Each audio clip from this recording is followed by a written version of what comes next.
Savitri, Book 1, The Book of Beginnings, Canto 2, The Issue. A while withdrawn in secret fields of thought, her mind moved in a many-imaged past that lived again and saw its end approach. Dying, it lived imperishably in her, transient and vanishing from transient eyes, invisible, a fateful ghost of self. It bore the future on its phantom breast, along the fleeting events, far backward trail, regressed the stream of the insistent hours, and on the bank of the mysterious flood, peopled with well-loved forms now seen no more, and the subtle images of things that were. Her witness spirit stood reviewing time, all that she once had hoped and dreamed and been, flew past her age winged through memory's skies as in a many-hued flaming inner dawn. Her life's broad highways and its sweet bypaths lay mapped to her sun-clear recording view from the bright country of her childhood's days, and the blue mountains of her soaring youth, and the paradise groves and peacock wings of love, the joy clutched under the silent shadow of doom in its last turn, where heaven raced with hell, 12 passionate months laid in a day of fate. An absolute supernatural darkness falls on man sometimes when he draws near to God. An hour comes when fail all nature's means, forced out from the protecting ignorance and flung back on his naked primal need.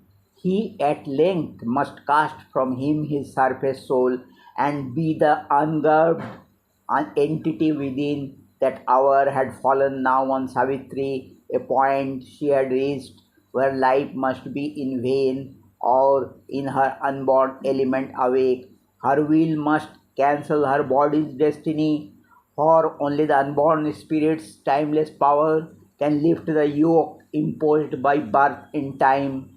Only the self that builds this figure of self can raise the fixed, interminable line that joins these changing names, these numberless lives, these new oblivious personalities, and keeps still lurking in our conscious acts.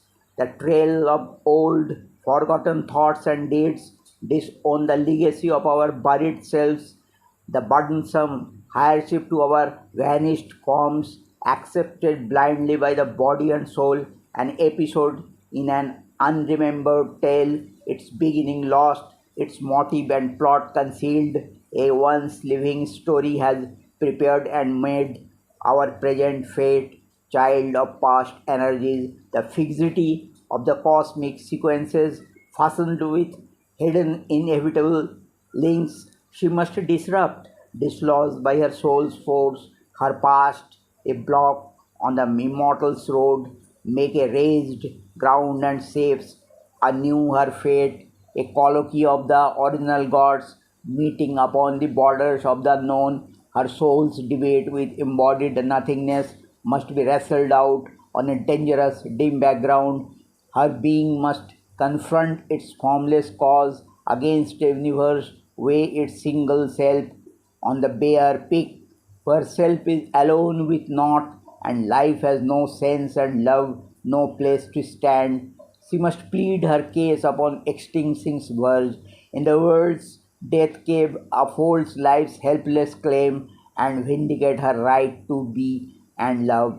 Altered must be nature's, heart's economy, acquittance she must win from her past's bond, an old account of suffering just strike out from time the soul's long compound debt and the heavy servitudes of the karmic gods, the slow revenge of unforgiving law, and the deep need of universal pain and hard sacrifice and tragic consequence. Out of timeless barrier she must break, penetrate with her thinking depths the void's monstrous hush, look into the lonely eyes of immortal death, and with a renewed spirit measure the infinity's night. The great and dolorous moment now was close, a maimed battalion marching to its doom. The last long days went by with heavy tramp, long but too soon to pass, too near the end, alone amid the many faces loved, aware among unknowing happy hearts, her armored spirit kept watch upon the hours, listening for a foreseen, tremendous step in the closed beauty of the inhuman wilds.